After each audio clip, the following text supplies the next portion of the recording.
He stormed out of tiny Poteet, Texas, and shook the whole country world with a single blast of steel guitar and grit. George Strait earned the title King of Country because he worked harder and sang purer than anyone around. George was born on May 18, 1952. He grew up in the dusty town of Pearsall, where cactus and cattle stretched farther than the eye could see. His dad, John, taught math during the week, then wrangled 2,000 acres on weekends. Life was tough, but it built calluses and courage. Trouble came early when George's parents split during his grade school years. George and his brother Buddy stayed with their dad. Chores were never ending. Fence lines, feed buckets, long rides under a blazing sun. The ranch became their classroom in patience and grit. Music sneaked into that world like a secret breeze. At Pearsall High, George joined a rock group called the Stoics. They cranked out Beatles songs at school dances. George laughed later that he barely knew 3 guitar chords, yet the beat pulled him in.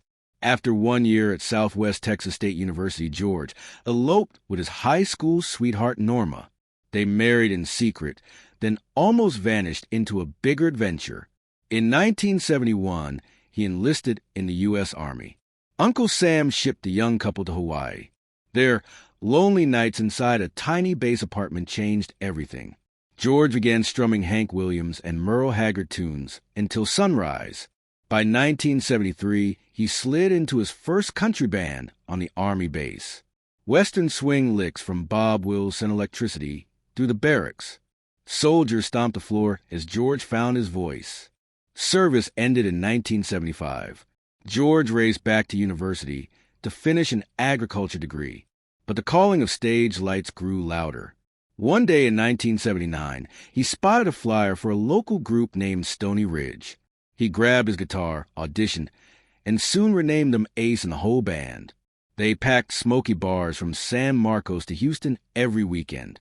Cheers rattled beer bottles while George perfected that smooth drawl. The band even opened shows for the legendary Texas Playboys. Small Houston label D Records cut 2 of George's songs that felt like heartbreak set to fiddle. Record buyers barely noticed, yet George kept chasing the dream while fixing fences by dawn. Inside those clubs, promoter of Woolsey watched magic happen on stage. Woolsey once worked for a national record company. He dragged label scouts from Nashville down to Texas. The suits liked the show, yet called Western swing outdated. No deal. Refusal after refusal followed. George burned gas money driving to Nashville, leaving demo tapes on every desk he could find. Each door slammed with the same excuse. Country radio wanted glossy pop sounds, not raw twang. By 1980, the disappointment felt heavy enough to quit. George even accepted a job designing cattle pens. He told the band it was over. In February 1981, major label MCA finally offered a tiny contract. 1 single. No promises. If it flopped, game over. George unwound a few weeks later. The record rocketed to number 6 on the Billboard Hot Country chart and exploded across Texas dance halls. The phone rang with a full album offer. George signed before the ink dried. Ace and the whole stayed by his side as he stepped into the national spotlight. Crowds whooped so loud at his debut Houston livestock show set that the ground seemed to quake. Teens two-stepped beside weathered ranch hands while George grinned in disbelief. Reporters rushed in asking where this fresh voice had been hiding all these years. Yet behind that overnight fame sat 10 years of dust-stained boots and empty motel rooms. What came next was even louder and more shocking. The floodgates were now wide open and pure country thunder poured through. George dropped his debut album Strait in late 1981, and fans rushed to snag every copy. Critics gasped because the record sounded like dusty dance halls, not glossy studios. He hit again in 1982 with Straight from the Heart. The song Fool-Hearted Memory climbed to the very top of the charts. Radio stations could not spin it fast enough. Through the years, he would pack that rodeo over 20 times while more than 1 million cheering voices rattled the rafters. Awards rolled in like tumbleweeds during a windstorm. The Country Music Association crowned him top male vocalist in 1985, then did again in 1986. That same season, his first greatest hits release rocketed to multi-platinum status. Yet success often walks hand in hand with pain. Behind the bright lights, George balanced the joys of family life. Daughter Jennifer was born October 6, 1972. Son George Harvey Strait Jr., nicknamed Bubba, arrived 9 years later and filled their home with laughter. But on a dark June night in 1986, everything crashed. 13-year-old Jennifer climbed into a car driven by 18-year-old Gregory Wilson Allen near Staples, Texas. Jennifer was not wearing a seatbelt. She was partly thrown from the wreck and died instantly. The news tore through George and Norma like a cold blade. Grief slammed George into silence. He cut off interviews. He stopped friendly backstage chats with reporters. He told friends nothing could hurt worse than losing his child, so there was no reason to keep smiling for strangers.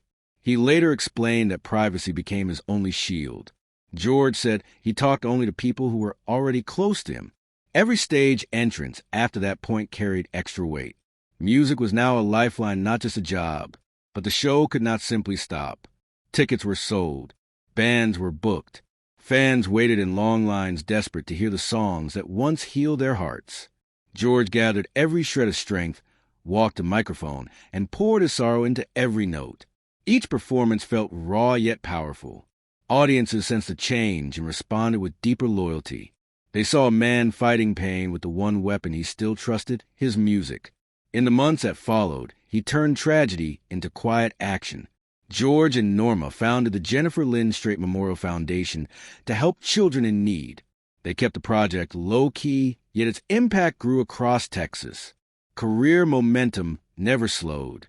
Albums like Oceanfront Property and Beyond the Blue Neon soared to the top. Then came a record most singers could only dream about. Oceanfront Property stunned Nashville by blasting into stores at #1 during its first week, the very first country album in history to debut in that spot. Fans lined up for cassettes and vinyl. Thrilled that Fiddle and Steel still ruled the airwaves, George pressed on in 1992 with Holding My Own. No chart topper stood on that record, yet 2 singles punched into the top 5 and kept momentum alive. That same year, he flashed across movie screens in Pure Country.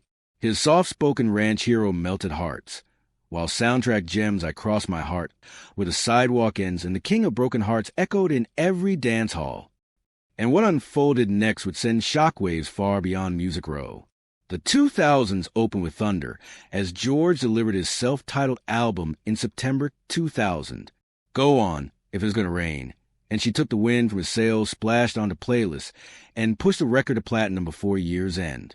Praise reached the White House, where President George W. Bush placed the National Medal of the Arts around Strait's neck, praising the singer for keeping real country alive. Momentum rolled into 2005, when Somewhere Down in Texas galloped onto shelves. The sweet duet Good News, Bad News with Lee and Womack captured the Country Music Association's Musical Event of the Year title, proving George could still spot the perfect partner at exactly the right moment. In 2006, he celebrated 3 decades on stage with It Just Comes Natural, a 15-track showcase of effortless class. From January through April 2007, he ruled a 23-stop arena trek, sharing the bill with legend Ronnie Milsap and rising newcomer Taylor Swift. Every ticket vanished within hours, and reviews called the tour a master lesson in showmanship. 1 year later, Troubadour crashed through the gates at #1. The opening single, I Saw God Today, soared to the same peak and sent chills across radio towers nationwide. The album won 2 CMA trophies, one for Album of the Year and another for Single of the Year. In 2009, the Grammys joined the applause, handing George his very first Golden Gramophone, while the Academy of Country Music crowned him Artist of the Decade. September 2012 brought a bittersweet surprise. George announced that his Cowboy Rides Away tour, tied to the release of Love Is Everything in May 2013, would be his last full run. Yet the shows turned legendary in record time. When Give It All We Got Tonight reached #1 that year, George tallied an earth-shaking total of 60 chart toppers, smashing Conway Twitty's previous benchmark by 20 full slots. No singer in any genre had ever scored that many #1s. When spotlights dimmed, he rode horses across the South Texas spread, tended cattle, and entered team roping events at weekend rodeos. The hat, the boots, and the rope were never props. They were his daily tools. That authenticity kept fans loyal and made every song feel like a true slice of life. And with each new record broken, the world waited to see how the quiet cowboy would raise the bar once more. George Strait didn't just sing about cowboys. He lived the life every single day. He raised steers not for money, but for passion. Those animals were part of the George Strait Team Roping Classic, a major event he launched with his brother Buddy more than 20 years ago. And George was thrilled to see his own son, George Jr., follow in his footsteps. Known as Bubba to family and friends, George Jr. grew up roping right alongside his dad. He competed in high school rodeos, joined the Texas A&M rodeo team, and proved he had real talent with a rope. George once said, "I enjoy doing everything with my son," and you could tell he meant every word. Bubba's love for sport only grew in college. He joined the Professional Rodeo Cowboys Association. Rodeo was always part of the Strait family's heartbeat. George ran the Team Roping Classic for 35 straight years before finishing it in 2017. Though Bubba prefers life away from the spotlight, he's often seen standing proudly beside his dad at major events. He joined George at the Country Music Hall of Fame medallion ceremony in 2007, the ACM Awards in 2009, when George was honored as Artist of the Decade. Bubba isn't flashy and doesn't post on social media, but his wife, realtor Tamara Strait, often shares glimpses into their life. The two met at a San Antonio Spurs game in 2005, where Tamara was a silver dancer. They got engaged in 2010 and tied the knot later that year in December.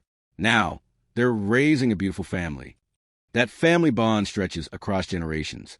Little Harvey even joined his grandpa George on stage at the Houston Rodeo, where they sang God and country music together. Later, at Game 6 of the 2022 World Series, both Harvey and Jillian appear alongside their mom and Grandma Norma. George, wearing a Houston Astros hat and jersey, stood proudly with Harvey as they delivered the play ball. Called to a packed stadium that same year, George told Cowboys and Indians magazine that Harvey had picked up the drums for a bit. He might return to it someday, but right now he's all about baseball, hunting, and fishing. George also mentioned that Jillian has sung a little and sounds pretty good. While it's too early to say what they'll pursue, George said he'll support them no matter what.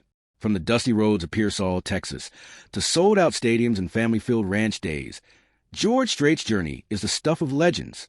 Through all the heartbreaks, the triumphs, and the golden records, one thing has stayed the same: his deep love for family, tradition, and the cowboy way of life. George Strait isn't just a country music star. He's a living symbol of what it means to stay grounded while reaching for the sky. And no matter how many number one hits he racks up, it's the life he's built at home, with Bubba, Tamara, and the grandkids, that makes him a true king in the eyes of his fans.